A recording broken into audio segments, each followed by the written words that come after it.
Thank you. Ezu, Eza, Ezu. Hey, hey, hey. Thank you very much, all of you.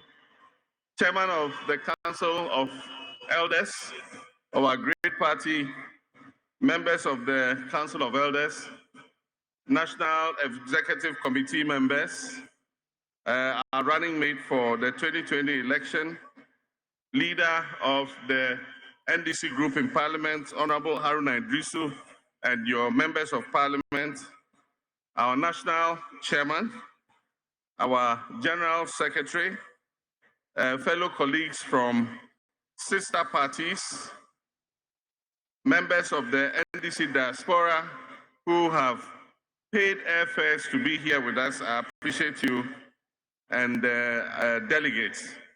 I wish to warmly welcome all of you to this 10th Congress of the National Democratic Congress.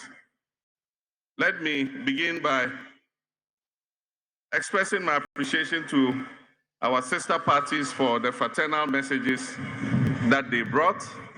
I think the messages were well thought through, and I consider them to be the keynote addresses of this Congress. Thank you very much, members of our sister parties.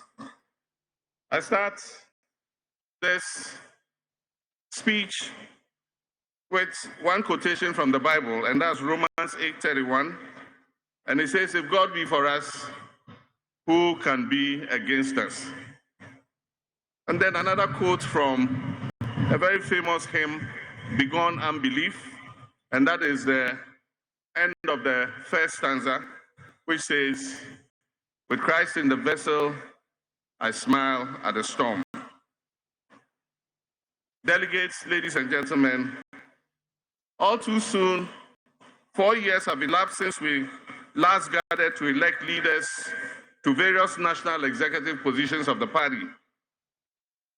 With that mandate having expired and as required by our Constitution, we have gathered here once again at the Accra Sports Stadium to elect another crop of leaders into office to manage the affairs of this party for the next 4 years. Today's election represents the final piece that will complete the party's management and administrative structure, and it comes after an elaborate and comprehensive restructuring and reorganization exercise spanning the last 2 years. In that period, we have democratically elected over 300,000 branch executives, over 7,000 constituency executives, and 300 regional executives. Exactly a week ago today, the National Youth and Women's elections were held successfully in Cape Coast, and I wish to use this opportunity to congratulate all who took part in that exercise. To those who won the elections, I say well done. And to those who could not realize their objectives of occupying national executive positions, I congratulate you nonetheless, for it takes real courage to step up to the plate and offer yourself for leadership in any organization. You live to fight another day. I note that in the period preceding those elections and its immediate aftermath, a series of regrettable exchanges ensued, which threatened to detract from the larger objective of consolidating our front and preparing for the greater task of wresting the leadership of this country from this bungling and inept NPP government. I have, in conjunction with various elders of the party, moved to resolve the differences that gave rise to these exchanges, and I'm gratified to see that calm and normalcy has gradually returned to the youth front of our party. I'll reiterate the counsel I gave to those involved in these exchanges that victory or defeat in internal contests should not provide the basis for feuds, as they serve no purpose than advancing the interests of our opponents. The NDC possesses adequate organizational capacity and acumen to resolve internal disputes. Hence, it should be possible to iron out our differences of any sort emanating from any form of contest without waging a war of attrition against each other. I've observed, though to a much lower extent, similar sharp rhetoric and exchanges in some of the contestations leading up to today's election. And I want to urge an appeal for restraint and demonstration of maturity, which we have exhibited many times over, even as we go through today's important exercise. I expect that the period during and after these elections would be peaceful and cordial, and that we can immediately set about the task of preparing the party to our next power from the MPP to offer sound and proper governance for this country. This party brims with the democratic spirit, and we have withstood many intense and highly competitive elections, and we have emerged unscathed. Perhaps the most memorable of these elections, internal elections, was the 2011 presidential primaries, which was famously dubbed the Fonka Games. While speaking at that primary in Sunjani, at the time I was the Vice President of the Republic, I had chosen to tell our teaming party supporters a legendary folk tale of the three birds, Tika, Taka, and Gangale, who through cooperation and unity gained prominence and fame in their community through their harmonious rendition of melodious tunes. With their three different voices rising in unison, they wowed their audiences with their superlative performances. No sooner had they achieved fame than arrogance, pride, and envy caused them to go their separate ways. Now their combined voices, which once rose in those melodious tunes, gave way to solitary, jangling, and discordant sounds, which drew them scorn and opprobrium from the same crowd that had doted on them previously. They soon fell from their lofty perch as the most admired group in their community. The gravamen of that tale, I told over a decade ago, is that in unity lies strength. And this still rings eternal, and it appropriately captures the danger of allowing ourselves to be torn apart by avoidable conflict and disunity. Individual aspirations and interests must be subsumed under the larger interest of the NDC and our dear country Ghana, which is in dire need of rescue from the hopelessness and the dark abyss that we have been thrown into by this government. What is taking place today is not just an election to determine who occupies what position in the top echelons of the NDC. What we're doing here today would amount to a declaration of intent by us to lead the broad masses of Ghanaians in one big push to dislodge this government, which has been abject and dismal in the governance of this country at the next polls in 2024. This is an absolute national imperative, and we cannot fail at it.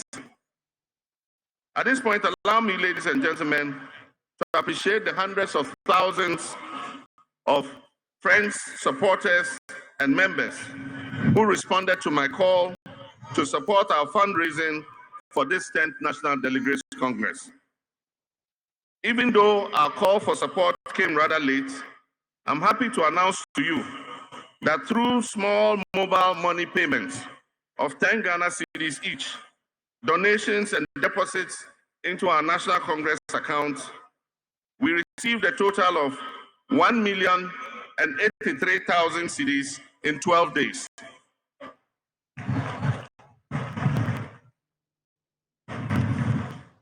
This is a demonstration of the love Ghanaians generally and members of the NDC have for our party and the worthy cause we are embarked on.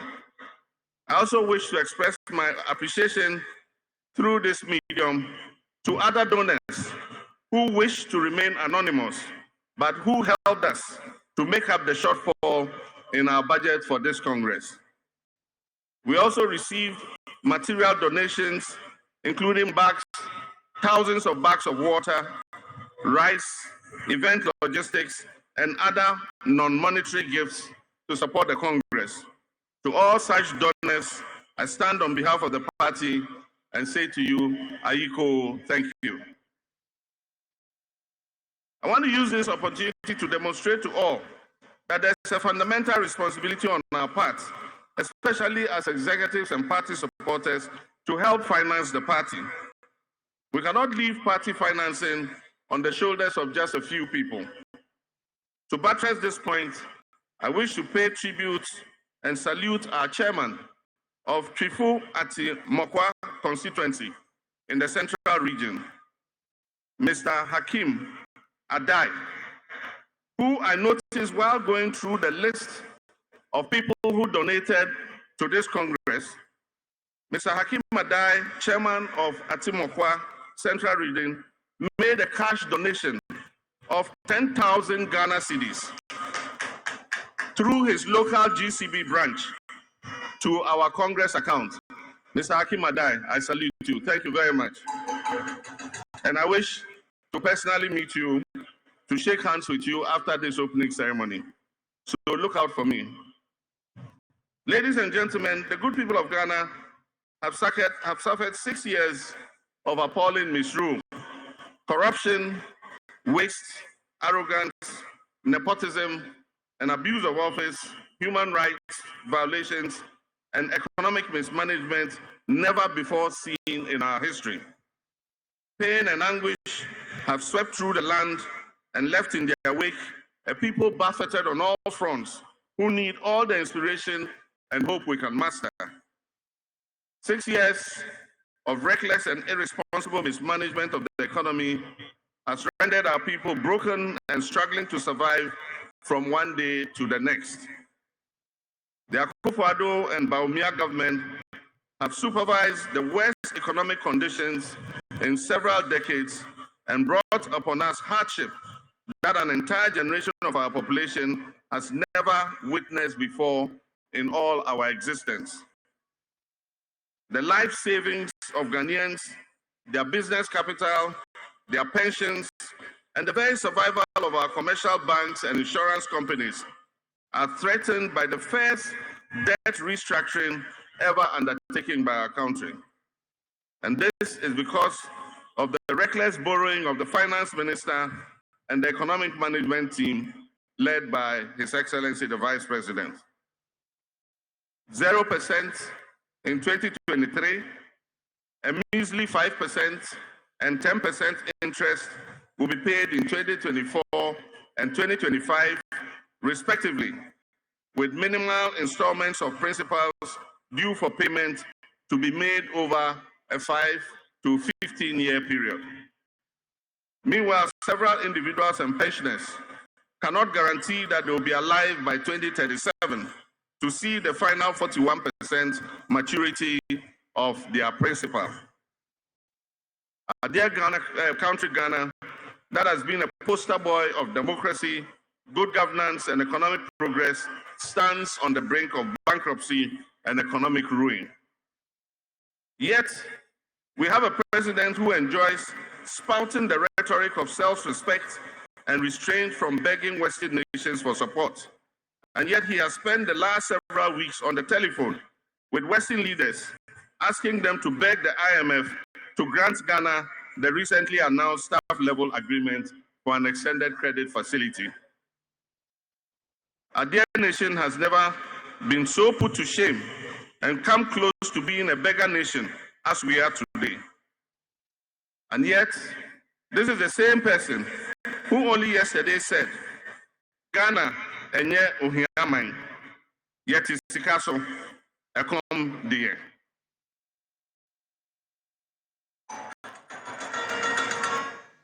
NPP government has done the worst to erode the belief of Ghanaians in our democracy. Many Ghanaians see their situation as hopeless and are willing to take the hazards of dying in the Mediterranean Sea or electrocution on a high-tension transmission line in Kaswa. But countrymen and women, let us not despair. They say the darkest hour is before the dawn. And they also say, in every adversity, we find opportunity. And Bob Marley also says, when one door is closed, another is open. Ghana shall rise to a new dawn. Part of the process of turning the fortunes of our dear nation around are what is taking place today at this Congress. Ghanaians are looking up to us not to become the next government by default as a result of the failure of this administration. Ghanaians are looking up to us to be the choice because we're a better alternative. We must not win by default of the lapses of this administration, but we must win because we are the better alternative to govern this country. And I've heard many people say that when we win power, we must do exactly as the MPP are doing. But I dare say, there's no use fighting for political power. Must be the government of infrastructure. The NDC must be the government that protects human rights. The NDC must be the government of economic prosperity and growth. The NDC must be the government of modesty and humility. The NDC must be the government that fights corruption and dissipation of public funds. The NDC must be the government of prudence and accountability. Our work is therefore cut out for us in the days, weeks, and months immediately following this National Congress. And therefore, we can ill afford to spend any time on unhelpful internal bickering. Let us get off our marks immediately and convince Ghanaians that in addition to our superior record in governing to that of the MPP, that we are ready to be the alternative government come 2025. The first step towards doing that is by proving that we can manage our own internal affairs and hold ourselves to an acceptable standard of behavior. And that is why I wish to reiterate my call on all of us here to be mindful of our actions and play our roles at this Congress peacefully so that we may leave here a more united and stronger force capable of leading the efforts to save Ghana from certain collapse under this MPP administration. I wish also at this juncture to repeat my position of neutrality in the various contests. Let me say again that I do not have any preferred candidate for any position. And I urge all delegates to vote based on your own appreciation of the messages of aspirants and their conviction about their capacity to work in the larger interests of the party. I stand ready to work with all those you elect to lead our great party and to contribute my quota to our objectives, which primarily revolve around saving this country and building the Ghana we want. We've gone through and passed this test many times, and I trust that we'll pass it again with flying colors this time too. Let me finally wish all aspirants the very best of luck as you go into this contest. All of you are winners in your own rights, and the courage you have demonstrated by offering yourselves in service to NDC and by extension Ghana is worth commending. As with the very nature of contest, there will be winners and there will be those who are unsuccessful in their attempt. I urge the winners to be gracious and conciliatory, and I also encourage those who do not make it to take it in their stride. And remember that there's more than enough room for everyone to contribute towards the success of the NDC. Whether or not you hold elected office in the NDC, there'll always be a role for you to play in the scheme of things. And finally, before I take my seat, I wish to thank the Electoral Commission for coming to supervise this election in this Congress. I wish to thank the Ghana Police Service for providing security for this Congress.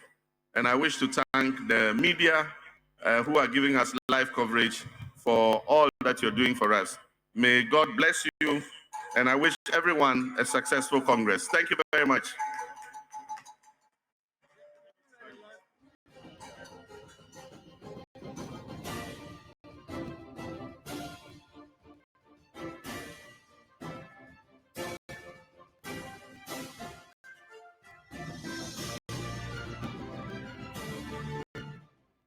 I wish to mention the names of some of our fallen comrades, after which we shall observe a 1-minute silence for them. And the first on the list is His Excellency J. John Rawlings, the founding father of the NDC. The late John E. Tamils, former President of the Republic of Ghana. His Excellency Kwesi Emisa Atta, my Vice President. Captain Chikata, Justice D.F. Annan, Mr. P.V. Obeng, Mr. Nathan Kwao, Professor Kofi Awono, our former chairman, Dr. Kwabena J, our former chairman, A.A. Munufie, and Alhaji Isifu Ali, Mr. J.H. Usoi Champong, former majority leader, Mr. Farouk Brahma, Alhaji Kojo Mama Adam, Mr. Fred Ohenekina, Ambassador D.S. Boateng, Dr. Mary Grant, Dr. Atokwashi, Victor Salome, Dr. Kaiko, Albert Bosumche Sam, Ama Beniwado, Difa Ativo, Samuel Nyama Donko, Jijote, Hajia Jibodi, Lionel Mobila, Oscar Meyedowo, Harry Sawyer, Charlie P, Alhaji Mobila, Northern Regional Chairman. And only yesterday, I hear we lost A. Farouk of Tamale, a very outspoken supporter of NDC. And of course, we also remember the 8 Ghanaians who were murdered in cold blood during the last elections of the year 2020. May God grant all of them, and the many others that I have forgotten to mention, may God grant them peaceful repose. And at this juncture, I ask all of you to rise wherever you are. Rise wherever you are. It also includes Professor Kwesi Botre, who we lost only recently, Professor Kwesi Botre. And so I ask you to rise wherever you are, and let's observe a minute's silence for them. Please, no vuvuzelas. Please silence, silence, silence, silence.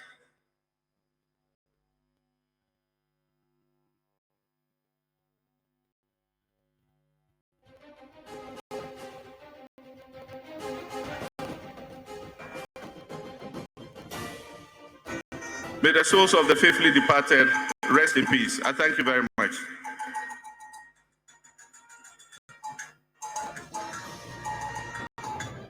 Thank you very much, Your Excellency, for such a deep